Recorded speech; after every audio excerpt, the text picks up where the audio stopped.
kita berdoa terlebih dahulu supaya pelajaran kita hari ini dapat berjalan dengan lancar dan bermanfaat. Silakan, mungkin berdoa sama mungkin. Siap, gerak. Gerak. Gerak. Siapkan berdoa. Berdoa mulai.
Syariat Islam. Nah, sebelum kita mulai, juga akan menyampaikan apa tujuan dari pembelajaran kita hari ini. Yang pertama, setelah kalian mengikuti proses pembelajaran, diharapkan kalian dapat menjelaskan ketentuan pelaksanaan pernikahan berdasarkan syariat Islam. Itu tujuan yang pertama. Kemudian tujuan yang pertama, setelah mengikuti proses pembelajaran, diharapkan kalian dapat apa? Menjelaskan atau menyebutkan dalil-dalil tentang ketentuan pernikahan dalam Islam, baik itu dalil naqli maupun dalil akli. Tujuan pembelajaran kita yang ketiga yaitu apa? Setelah kalian mengikuti proses pembelajaran, diharapkan kalian nanti bisa menganalisis hukum dan tujuan pernikahan dalam Islam. Itu adalah tujuan pembelajaran kita hari ini. Nah, sebelum kita melangkah kepada materi inti, sekarang coba kalian perhatikan gambar berikut ini. Nah, apa yang dapat kalian jelaskan terkait gambar yang ada di depan ini? Yang pertama, ini ada gambar seserahan, gambar seserahan. Kemudian di sini ada gambar resepsi. Kemudian ada gambar seorang bayi. Ada gambar sebuah keluarga, kemudian ada proses ijab kabul, dan ini ada mahar. Nah, coba siapa yang bisa menjelaskan terkait gambar yang pertama ini, proses ijab kabul dan ada mahar?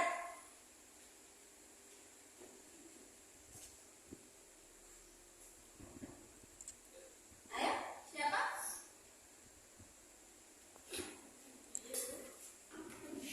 Nah, ini loh terkait gambar ijab kabul. Ini apa maksudnya?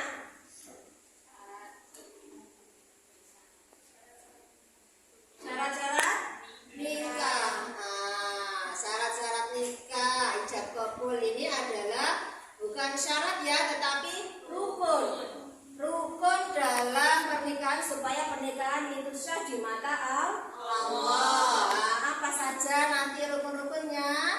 Nah, nanti yang pertama ini ada mempelai laki, ada mempelai perempuan, kemudian ada wali, nah, ada saksi, kemudian ada ijab kabul. Ini terkait mahar, kenapa kok ada, Bu? Soalnya, oh iya, meskipun apa ini mahar tidak termasuk dalam rukun Islam, tetapi harus ada pada pernikahan, wajib harus ada meskipun tidak termasuk dalam rukun pernikahan. Nah, terkait syarat tadi, yang pertama ini mempelai laki-laki, syaratnya apa?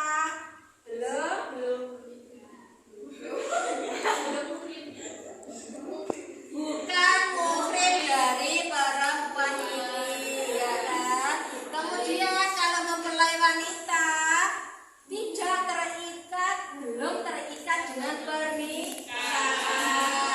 Loh, kok beda, Bu? Kalau laki-laki tadi kok tidak ada syaratnya, belum terikat pernikahan. Kalau yang perempuan kok ada syaratnya, belum terikat pernikahan. Ya enggak? Ya. Nah, syaratnya kalau tadi mempelai laki-laki ya hanya tadi sudah balik, Islam, Muslim, bukan mahram dari mempelai wanita. Kalau yang wanita tadi ini adalah apa? Sudah balik, Islam, kemudian tidak terikat dengan pernikahan. Kok bisa seperti itu? Ya, karena laki-laki ini bisa menikah lebih dari satu.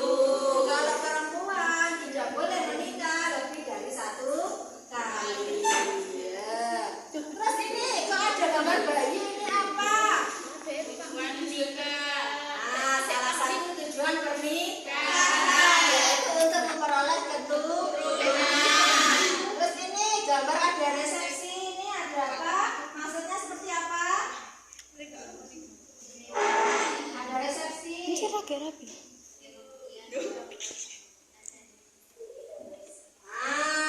Tujuan dari pernikahan ini adalah supaya ada resepsi itu supaya orang-orang itu pada tahu kalau kita itu menikah, sudah menikah.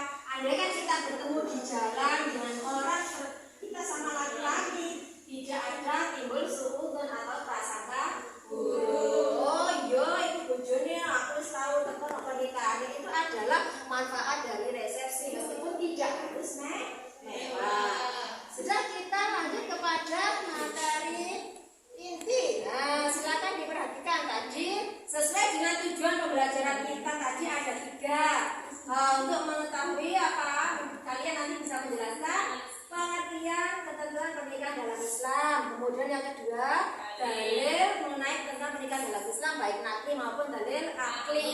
Yang kedua, tujuannya tadi mengetahui atau bisa menganalisis hukum dan tujuan pernikahan. Nah, sekarang coba kita perhatikan. Nah, ini materinya. Nikah. Kata nikah. Ya, berasal dari apa? Bahasa Arab. Al-jamu yang artinya bersatu atau bertemu atau berkumpul. Menurut istilah apa? Nikah adalah apa? Ikatan lahir batin antara seorang laki-laki dan perempuan untuk hidup bersama dalam suatu rumah tangga melalui akad yang dilakukan menurut hukum syariat Islam. Yang ketiga, ini menurut undang-undang tentang perkawinan dijelaskan Undang-Undang Nomor 1 Tahun 74 Pasal 1 dijelaskan bahwa perkawinan adalah ikatan lahir batin antara seorang pria dengan seorang wanita sebagai suami istri dengan tujuan membentuk keluarga yang kekal dan bahagia berdasarkan ketuhanan yang Maha Esa. Kemudian berikutnya ini adalah mengenai dalil tentang pernikahan dalam Islam, yaitu surat An-Nisa ayat 3.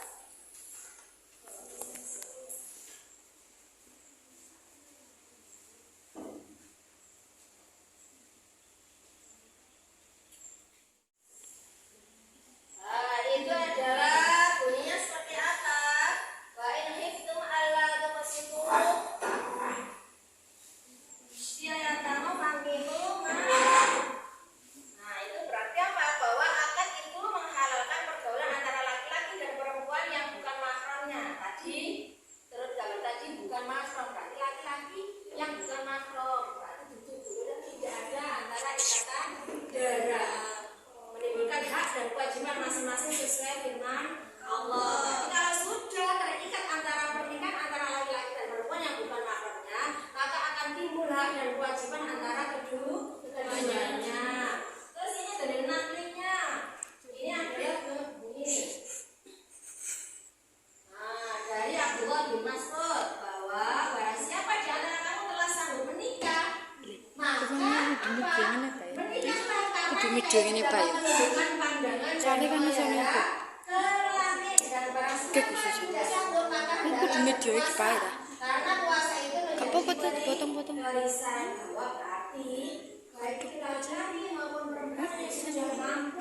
nampak nggak ada untuk menjaga kemaluan supaya maka harus berpuasa. Kok dikatakan puasa? Supaya kita bisa menjaga diri tidak terjerumus pada perzinahan. Karena berpuasa itu bisa melemahkan syahwat, bisa menurunkan hawa nafsu. Dan ini makanya itu dikatakan puasa. Ada berapa hukum pernikahan?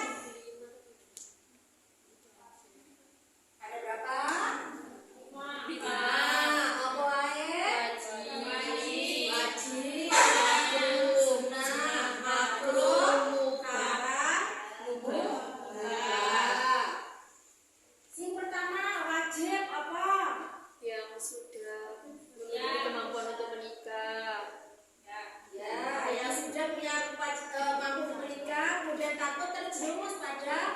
5.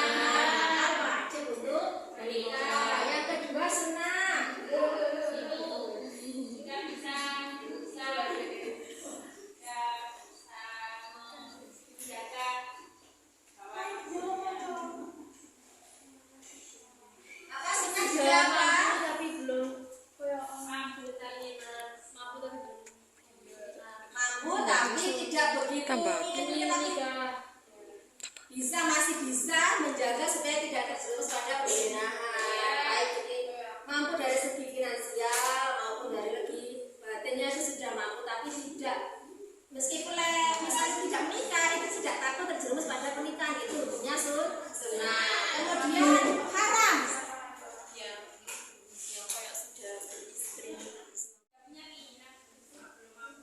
sudah punya keinginan untuk menikah tetapi takut tidak bisa memberikan nafkah nanti kepada keluarganya, maka hendaknya dicegah dulu untuk melakukan pernikahan.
Kok bisa, Bu? Apa pernikahan itu bisa hukumnya haram? Padahal dasar hukumnya adalah mubah atau boleh. Hukum pernikahan itu bisa berubah terkait melihat situasi dan kondisi tadi. Mau takut terjerumus pada perzinahan, sudah mampu, kemudian dari matahari dan lahir batinnya sudah siap, maka wajib menikah karena takut tadi terjerumus pada perzinahan. Sudah, kalau sudah tidak ada lagi ditanyakan, sekarang ini ada lembar diskusi yang kalian harus kerjakan. Di antaranya ini ada 4 materi diskusi. Berarti kita akan bagi menjadi 4 kelompok. Kelompok pertama nanti akan menjelaskan apa manfaat dari beragamnya hukum-hukum pernikahan tadi yang 5. Kemudian bagi kehidupan manusia dengan latar belakang yang berbeda tadi. Kemudian kelompok 2 akan menjelaskan apa jika seorang perempuan menikah tanpa direstui oleh orang tua, apakah sah pernikahannya? Nah, itu akan didiskusikan oleh kelompok 2. Untuk kelompok 3 akan mendiskusikan apa hukumnya menikahi perempuan yang ditinggal suaminya selama 2 tahun berturut-turut tanpa ada kabar. Kemudian kelompok 4 akan menjelaskan bagaimana jika suami ingin berpoligami, kemudian istri tidak setuju. Tetapi pernikahan itu tetap berlanjut. Bagaimana hukum dari pernikahan itu? Nah, itu sudah didiskusikan oleh kelompok 4. Nah, sudah, karena tadi kelompoknya sudah saya bagi, silakan kalian bentuk kelompoknya duduk sesuai dengan kelompok tadi. Silakan.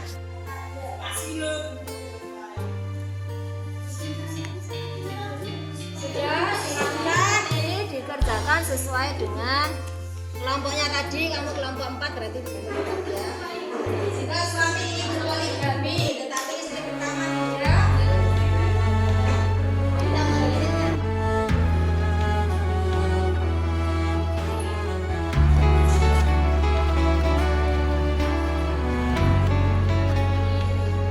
Ilahana, ya ilahana, yasir lana umurana. Ilahana, ya ilahana, min dinina wa dunyana. Ya Fattahu, ya Fattahu, ya Fattahu, ya Alimu.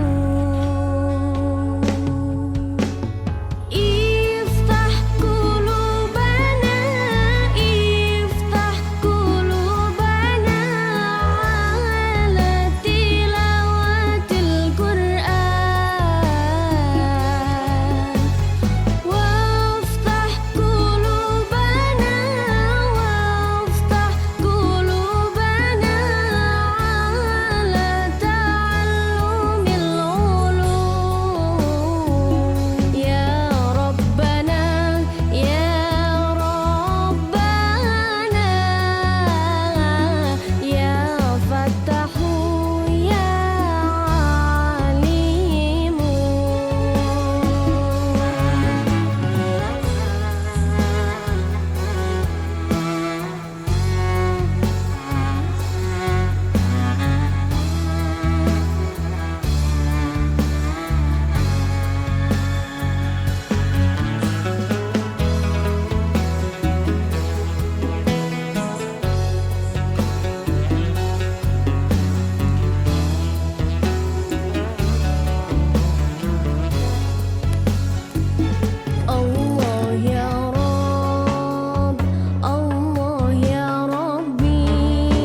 Assalamualaikum warahmatullahi wabarakatuh.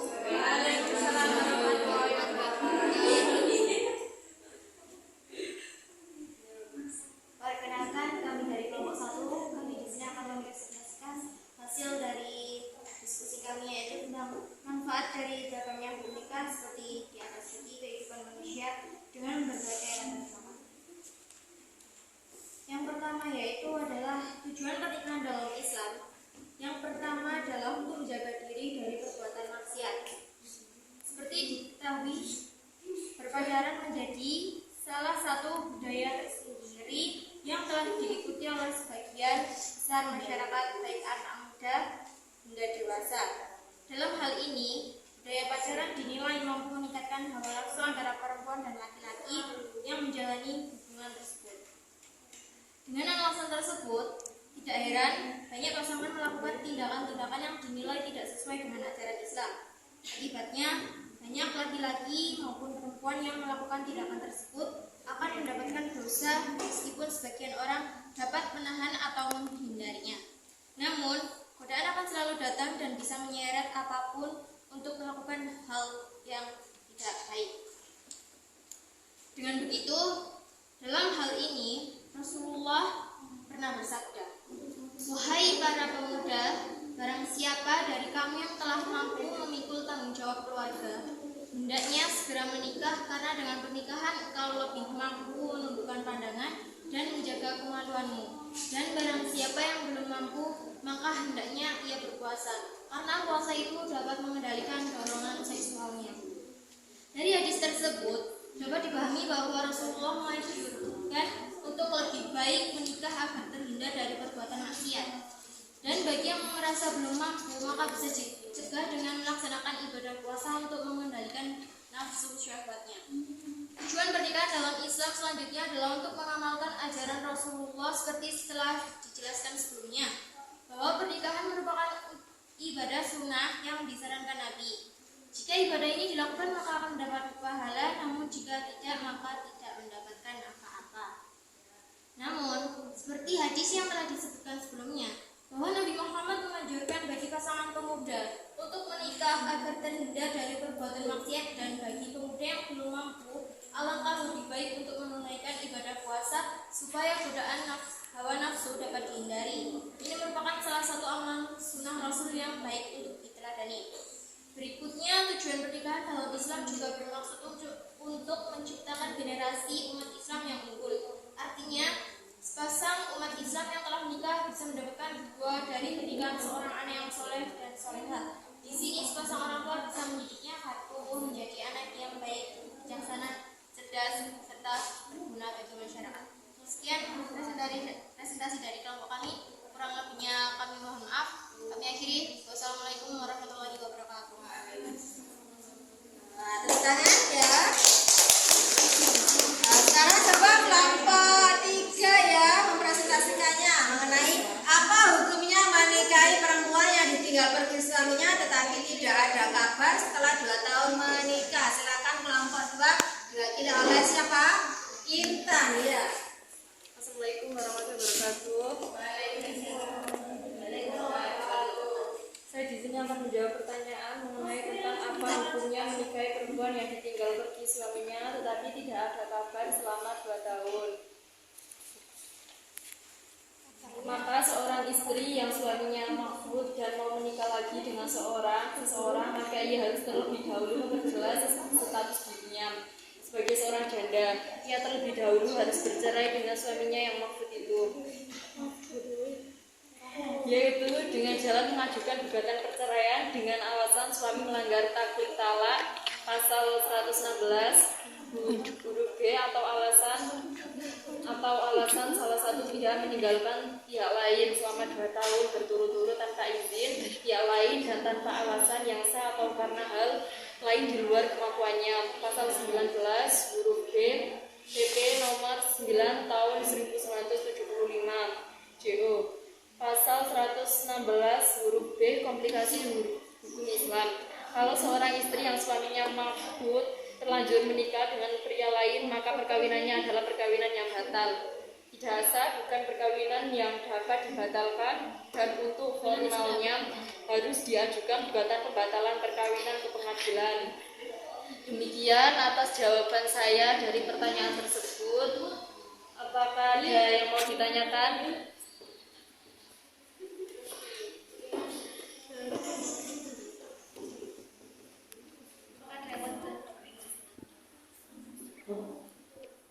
Saya mau bertanya pada kelompok 2.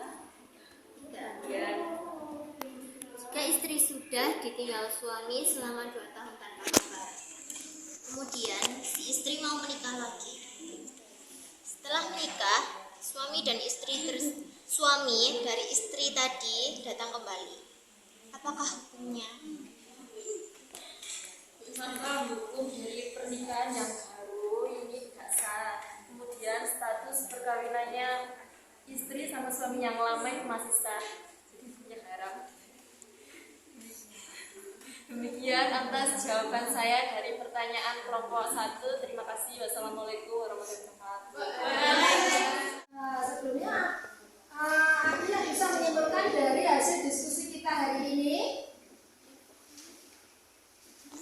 Dari diskusi kita hari ini terkait tadi yang pertama manfaat dari berbagai hukum pernikahan, yang kedua terkait perempuan yang ditinggal suaminya selama 2 tahun menikah lagi bagaimana hukumnya, kemudian terkait hukum menikah suami yang ingin berpoligami tanpa restu orang tua, kemudian perempuan yang menikah tanpa restu orang tua. Siapa? Ayo silakan Anissa disimpulkan dari kesimpulan kita hari ini.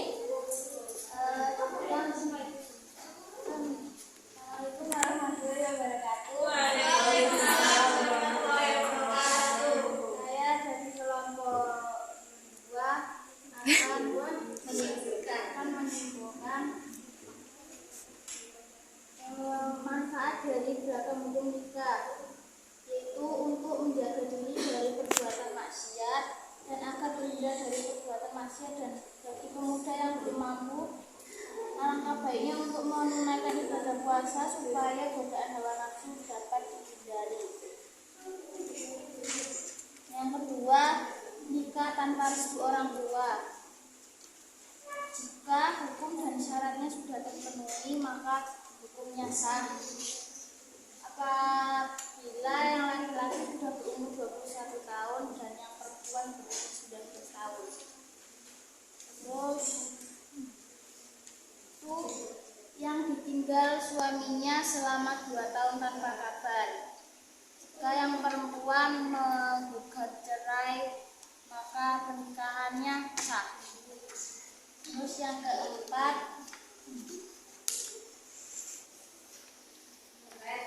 poligami. Apakah sah jika tidak mendapat restu istri pertama? Itu sah jika dalam agama, karena jika rukun dan syaratnya terpenuhi. Tapi kalau dalam negara Indonesia itu tidak sah dan dapat dipidana. Sekian, terima kasih. Wassalamualaikum warahmatullahi wabarakatuh. Waalaikumsalam warahmatullahi wabarakatuh. Kelas buat Anissa yang sudah menyimpulkan pembelajaran kita hari ini. Nah, baik anak-anak, setelah melalui diskusi tadi, kesimpulannya sudah disebutkan oleh Anissa bahwa yang pertama, jika apa sih manfaatnya kok ada berbagai macam hukum tadi dalam pernikahan, itu adalah untuk menjaga pemuda dan pemudi agar tidak terjerumus dalam kemaksiatan. Kemudian bagaimana jika ada yang menikah tanpa restu orang tua? Sekarang kan banyak anak-anak muda yang nekat-nekat tidak direstu orang tuanya kawin lari. Apakah sah pernikahannya? Jika usianya sudah memenuhi kriteria, kemudian syarat dan rukun pernikahan juga sudah terpenuhi, maka hukumnya sah. Kemudian bagaimana terkait jika perempuan ditinggal suaminya selama 2 tahun berturut-turut, kemudian ada yang mau menikahi kembali, apakah salah? Maka ini di sini perempuan itu harus menegaskan dulu jati dirinya dulu, dipastikan dulu sudah tidak terikat dengan pernikahan yang lama, maka bisa melakukan penggugat sendiri ke pengadilan sehingga statusnya jelas bahwa dia sudah janda. Maka jika ada pria yang mau menikahinya, berarti pernikahan itu sah. Yang terakhir terkait tentang poligami, seorang laki-laki yang ingin poligami tanpa restu dari istri pertamanya, bagaimana pernikahannya? Apakah sah meskipun tidak disetujui oleh istrinya? Nah, pernikahan itu sah di mata hukum Islam selama syarat dan rukunnya terpenuhi, karena dalam rukun pernikahan tidak ada untuk meminta izin istri pertama. Tetapi dalam undang-undang pernikahan yang berlaku di Indonesia, jika ketahuan menikah kembali tanpa izin orang tua istri pertama, maka bisa dipidanakan. Nah, itu adalah kesimpulan dari materi pelajaran kita hari ini terkait ketentuan pernikahan dalam Islam. Nah, untuk berikutnya minggu depan nanti akan saya share tugasnya melalui grup WA kita, grup kelas kita, supaya untuk dikerjakan di rumah. Nah, kemudian bisa dikumpulkan pada pertemuan minggu depan. Nah, sebelum kita mulai mengakhiri pelajaran kita hari ini, apakah masih ada yang ditanyakan atau masih ada yang kurang jelas?